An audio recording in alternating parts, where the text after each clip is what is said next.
छत्तीसगढ़ की सबसे बड़ी खबरें सबसे पहले प्राप्त करने के लिए छत्तीसगढ़ अंझोर समाचार चैनल को सब्सक्राइब करें और वीडियो को लाइक करें।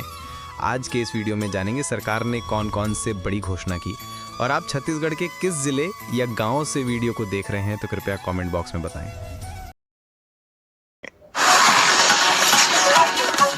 जमीन खरीदी की नई गाइडलाइन का विरोध, रजिस्ट्री हुई 10 गुना महंगी, संशोधन वापस लेने की मांग।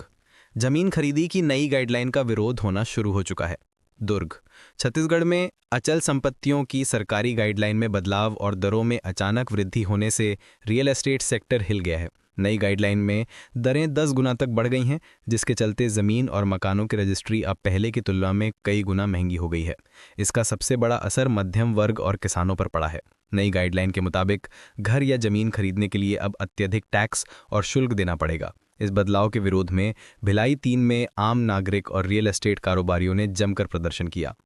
रियल एस्टेट कारोबारियों ने किया प्रदर्शन। भिलाई 3 चौक पर आम नागरिकों और प्रॉपर्टी डीलर्स ने मिलकर नई गाइडलाइन के मुताबिक जारी किए गए दरों का विरोध किया। नई दरों के लागू होने के बाद 1 एकड़ जमीन की रजिस्ट्री कराने पर किसान को 16 लाख रुपए तक की राशि चुकानी पड़ेगी। किसानों और आम नागरिकों का कहना है कि सरकार ने फुट के हिसाब से दरों में इतनी तेज वृद्धि कर दी है कि सामान्य व्यक्ति के लिए जमीन खरीदना लगभग असंभव हो गया है। प्रदर्शनकारियों ने चेतावनी दी कि इस फैसले से न केवल मध्यम वर्ग प्रभावित होगा, बल्कि रियल एस्टेट सेक्टर में काम करने वाले हजारों लोग बेरोजगार भी हो सकते हैं। प्रदर्शनकारियों ने सरकार से मांग की है कि गाइडलाइन दरों में की गई इस भारी वृद्धि पर तुरंत पुनर्विचार किया जाए, ताकि आम जनता को राहत मिल सके और संपत्ति बाजार फिर से सामान्य स्थिति में आ सके। कोंडागांव में सड़कों पर उतरे स्कूली बच्चे भवन निर्माण का कर रहे हैं विरोध। एसडीएम के समझाने पर बच्चे वापस स्कूल लौटे। कोंडागांव, बच्चे पढ़ाई छोड़ सड़क पर उतर जाएं तो शिक्षक और प्रशासन दोनों के हाथ पांव फूल जाते हैं। कुछ ऐसे ही हुआ कोंडागांव में। यहां पीएम श्री स्वामी आत्मानंद स्कूल के बच्चे बिल्डिंग बनाए जाने के विरोध में सड़कों पर उतर आए। महात्मा गांधी वार्ड परिसर में बनाए जा रहे प्रस्तावित भवन का बच्चों ने विरोध किया। पिछले 3 दिनों से भवन बनाए जाने के विरोध में बच्चे पढ़ाई छोड़ प्रदर्शन कर रहे हैं। नाराज छात्रों ने निकाला मार्च। गुरुवार को प्रदर्शनकारी बच्चे पैदल मार्च करते हुए राष्ट्रीय राजमार्ग संख्या 30 की ओर बढ़े। बच्चे यहां से न्यायालय की ओर जाने की कोशिश कर रहे थे। बच्चों को आगे जाने से रोकने के लिए जिला प्रशासन की टीम ने बैरिकेडिंग कर रखी थी। प्रदर्शन में शामिल बच्चे स्कूल है, पढ़ाई के लिए, कोर्ट के लिए ज़मीन नहीं जैसे नारे लगाते हुए आगे बढ़ते रहे। पुलिस की टीम ने बच्चों को समझाकर वापस स्कूल भेजने की कोशिश की, लेकिन उनकी एक कोशिश नाकाम साबित हुई। बच्चे जब कोर्ट से मात्र 500 मीटर की दूरी पर पहुंचे तो उनसे एसडीएम अजय उरांव ने बातचीत की। एसडीएम ने बच्चों को समझाया और उनको वापस स्कूल भेजा। सूरजपुर में 22 धान खरीदी केंद्रों में अब तक बोहनी भी नहीं हुई, जानिए कारण। सूरजपुर में 54 समितियों के जरिए धान खरीदी की जा रही है, जिनमें से अब तक 32 में ही किसान धान बेच पा रहे हैं। सूरजपुर, पूरे छत्तीसगढ़ में धान की खरीदी 15 नवंबर से शुरू हो चुकी है। सूरजपुर में भी धान खरीदी चल रही है। नवंबर के आखिरी हफ्ते से धान खरीदी में कुछ तेजी आ रही है। सूरजपुर में 54 समितियों के जरिए धान खरीदी। सूरजपुर जिले में 54 समितियों के 63,819 पंजीकृत किसानों से 42 लाख क्विंटल धान खरीदी का लक्ष्य रखा गया है। 32 धान खरीदी केंद्रों में अब तक 1223 किसानों ने 65,400 क्विंटल धान की खरीदी की जा चुकी है। ठंड बढ़ने के कारण कई खरीदी केंद्रों में शाम 6 बजे तक धान की खरीदी जारी है। सूरज में 22 धान खरीदी केंद्रों में अब तक बोहनी भी नहीं हुई, जानिए कारण। सूरजपुर में 54 समितियों के जरिए धान खरीदी की जा रही है, जिनमें से अब तक 32 में ही किसान धान बेच पा रहे हैं। सूरजपुर में 22 धान खरीदी केंद्रों में अब तक बोहनी भी नहीं हुई। सूरजपुर जिले खाद्य अधिकारी संदीप भगत ने बताया कि जिले में 54 समितियों के 63,819 पंजीकृत किसानों से 42 लाख क्विंटल धान खरीदी का लक्ष्य रखा गया है।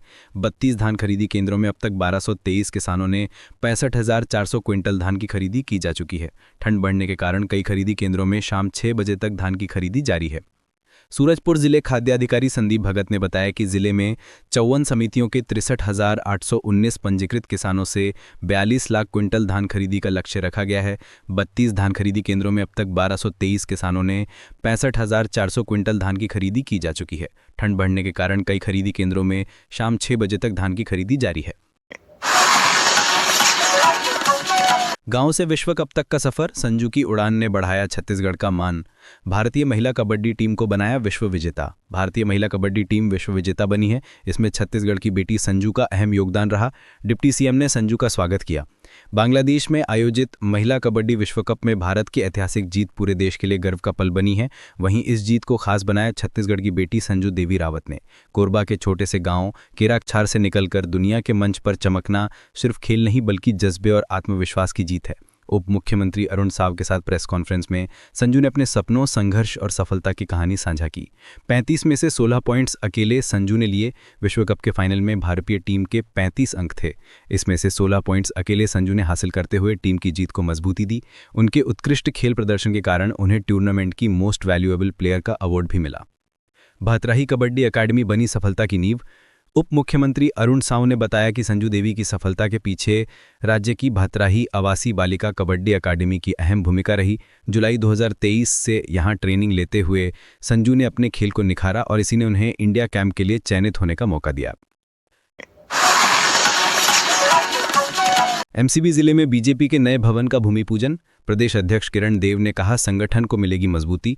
प्रदेश अध्यक्ष किरण देव के साथ मंत्री विधायक भी शामिल हुए। मनेन्द्रगढ़ चिरमिवी भरतपुर गुरुवार को भाजपा जिला कार्यालय के नए भवन का भूमि पूजन कार्यक्रम हुआ। समारोह में भाजपा प्रदेश अध्यक्ष किरण देव समेत कई मंत्री, विधायक और नेता शामिल हुए। कार्यक्रम का शुभारंभ वैदिक मंत्रोच्चारण के साथ हुआ। बीजेपी प्रदेश अध्यक्ष ने कहा कि यह भवन संगठन को नई ऊर्जा और मजबूती देगा। कार्यक्रम में संगठन मंत्री पवन साय, मंत्री श्याम बिहारी जायसवाल, जिले के प्रभारी मंत्री राम विचार नेताम, भरतपुर क्षेत्र की विधायिका रेणुका सिंह, प्रदेश कोषाध्यक्ष श्रीराम गर्ग और महामंत्री अखिलेश सोनी मंच पर उपस्थित रहे। अतिथियों का स्वागत पुष्पगुच्छ और भव्य माला पहनाकर किया गया। हाथियों की दहशत, सर्द रातों में ग्रामीण कर रहे हैं खेतों की रखवाली, कई किसानों की फसल बर्बाद। कोरिया और सूरजपुर जिले में हाथियों की दहशत देखने को मिल रही है। किसान सर्द रातों में सोने के बजाय फसल की निगरानी कर रहे हैं। कोरिया और सूरजपुर जिले की सरहद पर इन दिनों हाथियों का दल तबाही मचा रहा है।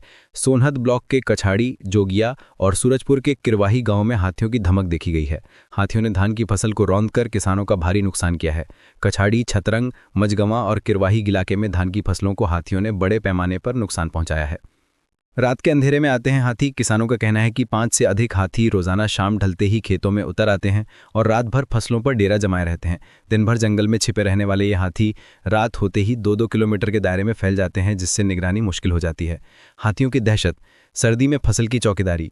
हाथियों की दहशत के कारण ग्रामीण अपने सर्द भरी रातें घर में बिताने के बजाय खेतों के पास मचान बनाकर बिता रहे हैं, क्योंकि हाथी कब आ जाए और फसल को रौंद दे इसकी कोई सूचना नहीं है। जगप्रताप कृष्ण कुमार सोमसाय सहित कई किसानों की फसलें बुरी तरह नष्ट हो चुकी हैं। ग्रामीण कहते हैं साल भर की मेहनत हाथियों ने एक रात में बर्बाद कर दी। कवर्धा में पटवारियों की बेमियादी हड़ताल शुरू। डिप्टी सीएम विजय शर्मा के एक्शन से हैं नाराज। कवर्धा में पटवारियों ने सरकार के खिलाफ खोला मोर्चा, शुरू किया विरोध प्रदर्शन। कवर्धा, छत्तीसगढ़ के कवर्धा में पटवारियों ने अनिश्चितकालीन हड़ताल शुरू कर दिया है। पटवारी सोमवार 24 नवंबर को लोहारा ब्लॉक में पटवारी पर की गई कार्रवाई से नाराज हैं। इस वजह से पटवारियों ने बेमियादी हड़ताल शुरू कर दिया है। 24 नवंबर को क्या हुआ था? 24 नवंबर को कवर्धा के लोहारा ब्लॉक में किसानों ने धान खरीदी में गड़बड़ी का आरोप लगाया था। किसानों ने टोकन जारी होने में देरी और पटवारी पर बदसलूकी के आरोप लगाए थे। किसानों के प्रदर्शन को देखते हुए डिप्टी सीएम किसानों के पास पहुंचे, तब किसानों ने उन्हें पूरी बात बताई। इसके बाद डिप्टी सीएम विजय शर्मा ने पटवारी राजेश शर्मा को निलंबित कर दिया। इस कार्रवाई के बाद अब मामला तेजी से तूल पकड़ चुका है। इस एक्शन को लेकर जिला एवं प्रदेश पटवारी संघ खुलकर निलंबित पटवारी के समर्थन में उतर आया है। जय जोहार, जय छत्तीसगढ़, धन्यवाद।